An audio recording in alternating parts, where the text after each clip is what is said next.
Our political editor, Brian Taylor, and Abbie Moore. He swapped places, though, now, with the Deputy First Minister, the Deputy Leader of the SNP, Nicola Sturgeon, whose job it was to do the wisecracks, the warm-up for Alex Salmond and his address to conference. We've been saying that much of his speech was dedicated to the future budget situation. Where do you think the UK government can find extra cash for extra economic stimulus?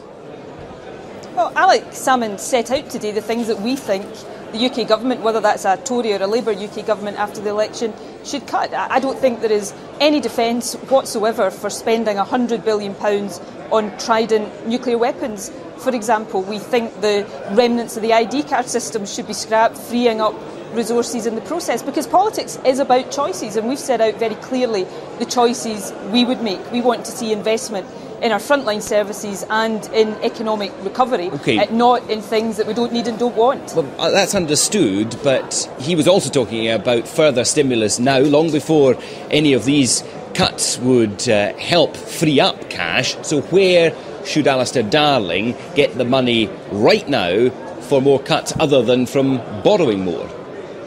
Well, it's for Alistair Darling to set out his budget, but we keep hearing Labour say that they believe in economic stimulus, that they believe we shouldn't choke off recovery. It's the main thrust of the Labour Party's argument against the Conservatives in this election. What we don't see from Labour is any sign whatsoever of that economic stimulus. Labour won't even say that after the election, if they should still be in power, that they wouldn't cut the Scottish budget further. Now, I can't make Alistair Darling's budget choices for him, but I think he should do the right thing by the Scottish economy. Sure. The SNP government in Holyrood has already set out our budget for next year. We've made it clear that our priorities are to continue to invest through our economic recovery plan in jobs, to support the economy and to protect frontline services. These are the choices we make and the choices we'll continue to make. Sure, but I don't think it's unreasonable for me to ask you, given that you're saying he should find more money for economic stimulus, where you think that money should come from. Are you saying that we can afford... Right now, are you saying that we can afford for the national debt to get even bigger?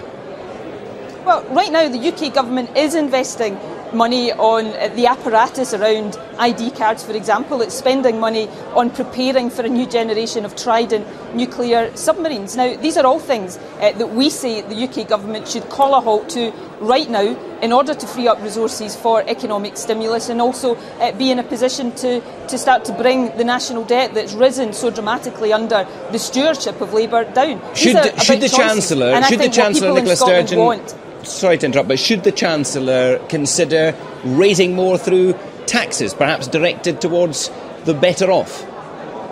Look, I'm not going to make Alistair Darling's budget choices for him. He is the Chancellor. But what I think is absolutely beyond any doubt whatsoever is that as we're beginning to see the first signs of economic recovery in Scotland, it would be madness to choke off that recovery without an economic stimulus package. So that's the challenge for Alistair Darling when he stands up in the House of Commons on Wednesday and delivers the budget. All of Scotland will be watching carefully to see what he does. We've asked him, for example, to bring forward, to accelerate additional capital funding to allow us to invest more in housing. We've built more social housing than any other government in recent times, but we could do much more to support the economy if he allows us to accelerate that capital. These are the choices we want to see Alistair Darling make next week. Do you accept that Scotland, including the devolved Scottish Government, has to help pay off a share of the national debt, not least because the banks that created it are Scottish-based in the main?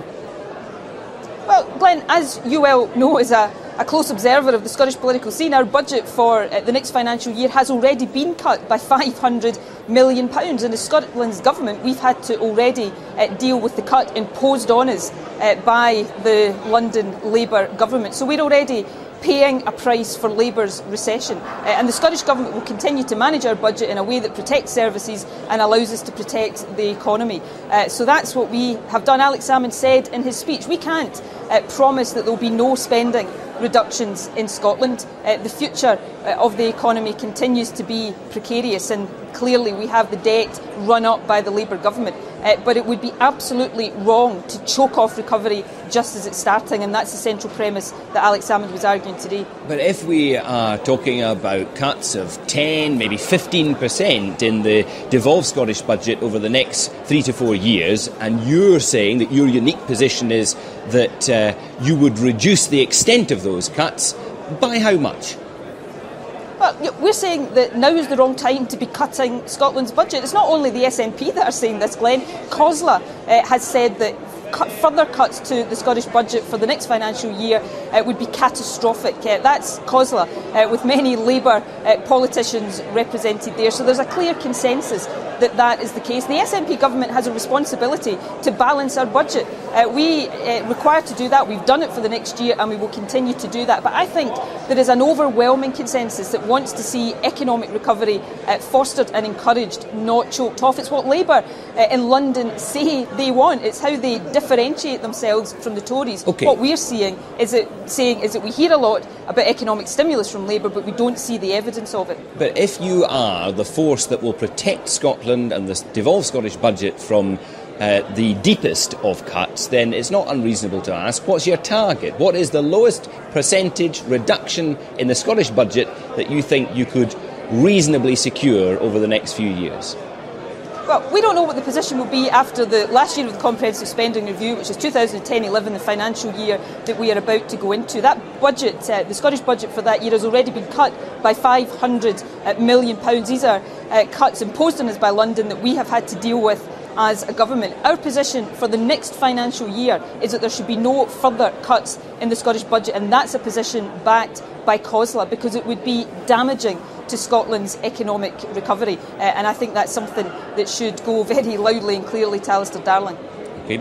Nicola Sturgeon, Deputy Leader, Deputy First Minister, thank you very much indeed.